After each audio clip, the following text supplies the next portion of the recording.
Video games, as we've talked about before, are made for two reasons: giving a fun experience to players, and, of course, there are many franchises out there that seem to be staying for a while longer. Just look at Mario. It doesn't matter what console he's on, as long as there is a new Nintendo console, there will be a new Mario game. From the NES to the Wii, to even on your phone.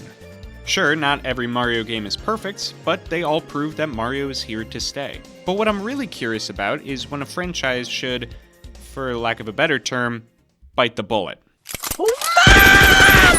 There are franchises and series that have gone on for way too long. One that quickly comes to mind is, and say it with me now,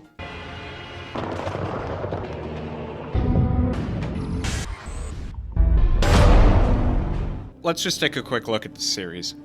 Looking at the Call of Duty wiki real quick, it seems as though there's 20 games going from 2003 to 2023. And it seems like they've stuck pretty well with releasing one new game every year. But does that mean that any of them are different? It's become a running joke at this point that many of the Call of Duty games are pretty much the same. Here's Call of Duty 1, all the way back in 2003.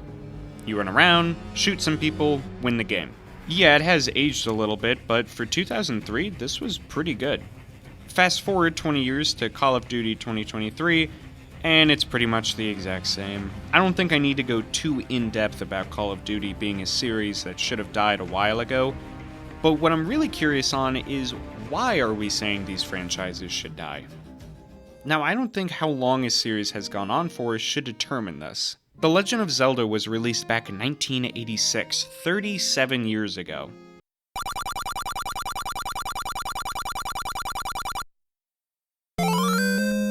Since then, there have been some incredible Zelda games that have come out.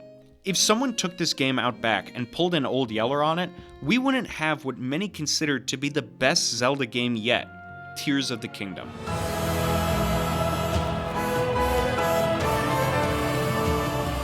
And it's not just the Zelda series that has a long history in gaming. Final Fantasy, Metroid, God of War, these series have been staples in gaming history and are loved by many.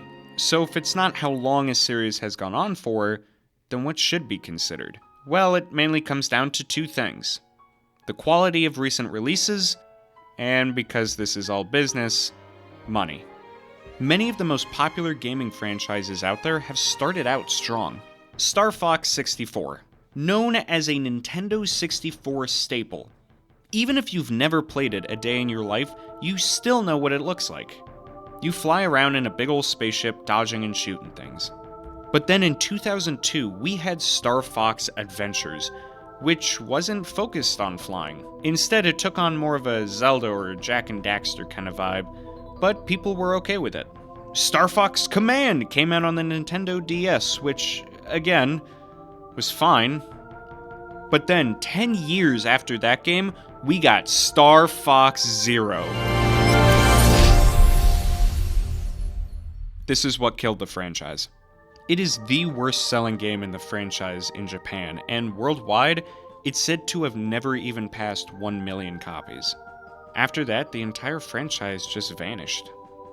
So that's when a franchise should die, when the quality goes down and the money isn't enough for companies. But there's one more thing that could lead to a video game franchise dying: a lack of innovation. Let's take a look at the Need for Speed franchise. Now, this franchise is known worldwide, and it's been going on for a long time. Their last game came out in 2022, and many of the scores are relatively high. So why should this franchise drive off into the sunset? Well, it's not doing anything new. I'll give it this: in some of the games, you drive around in an open world city, but the main objective is still to race and beat a time. In some of their games, there were attempts to change how certain missions were done, but they just aren't enough. Mario hasn't died yet because it's not afraid to try something new. Mario started as just a simple 2D platformer, and 32 years later, Mario's now exploring the world in Super Mario Odyssey. Games need to adapt and change, or else they'll be surprised that they're dying too.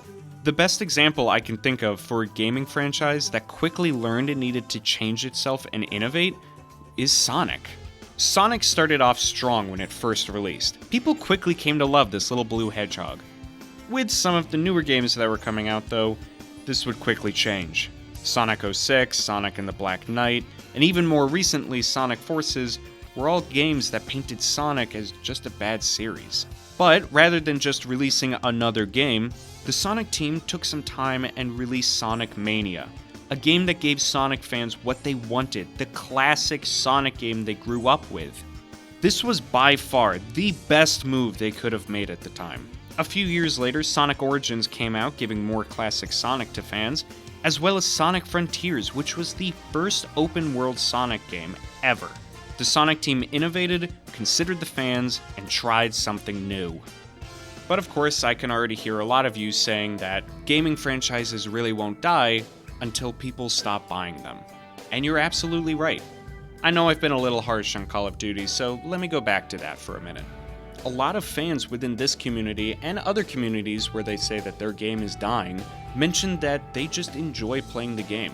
If you love Call of Duty or any other game that people are saying are dying, then by all means, go ahead, go enjoy it. That's your game. Rather, for this video, I just wanted to take a look at what makes a franchise die. Honestly, I don't see Call of Duty really going anywhere. As long as the fan base is strong and people enjoy playing their games, Call of Duty is here to stay. In the end, all gaming franchises will eventually die, but I think there's ways in which developers of these franchises can change their games and make them last longer. Think about what the fans want. Change the formula of your game. Try something new. Don't be scared over if the game won't work. Be scared of not even trying. Now, that's just how I see these franchises, but what about you? What do you think makes a video game franchise die out? Let me know in the comments. Anyway guys, thank you for watching this video, and remember to chase the chaos.